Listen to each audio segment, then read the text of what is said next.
प्रहार जनशक्ती पक्षाचे नेते बच्चू कडू यांच्या आज गुग्गूस नगरीत आगमनाच्या निमित्ताने शहरातील प्रदूषण, शेतकरी बांधवांच्या समस्या तसेच दिव्यांग नागरिकांच्या विविध प्रश्नांवर विशेष चर्चा आयोजित करण्यात आली। हा कार्यक्रम गुग्गूस येथील स्नेहप्रभा मंगल कार्यालयात पार पडला। यावेळी स्थानिक नागरिक, शेतकरी बांधव, दिव्यांग बांधव तसेच सामाजिक कार्यकर्त्यांनी आपल्या समस्या बच्चू कडू यांच्या समोर मांडल्यात। संबंधित प्रश्न शासन स्तरावर मांडून त्यावर योग्य तो पाठपुरावा करण्याची अपेक्षा उपस्थितांनी व्यक्त केली। आमच्या बेरोजगाराच्या घरापर्यंत ही यात्रा न्यायची आहे।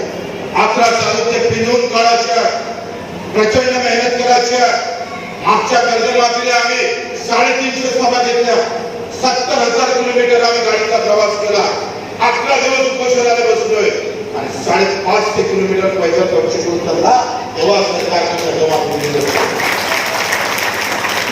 बुलंद करायचे तर मजबूत करायचे तर गट काय असं थोडा काही गट पक्ष बाजूला ठेवून ही हक्काची लढाई आम्ही पाहतोय। शिवसेनेच्या माध्यमातून सामान्य माणसाच्या घरापर्यंत नेण्याचं काम आम्हाला करावं लागतं। आपण सगळे सज्ज झाले पाहिजे। प्रत्येक तरुणानं गावागावाच्या पाट्याला त्याची कॉन्ट्रॅक्ट छापणं, जो कार्यक्रम आहे तो व्यवस्थित राबवणं, नाहीतर झाले 5 लाख भेटले 20 लाख बसले तुमच्या अरे माझ्यासोबत प्रेमा होणारी जागा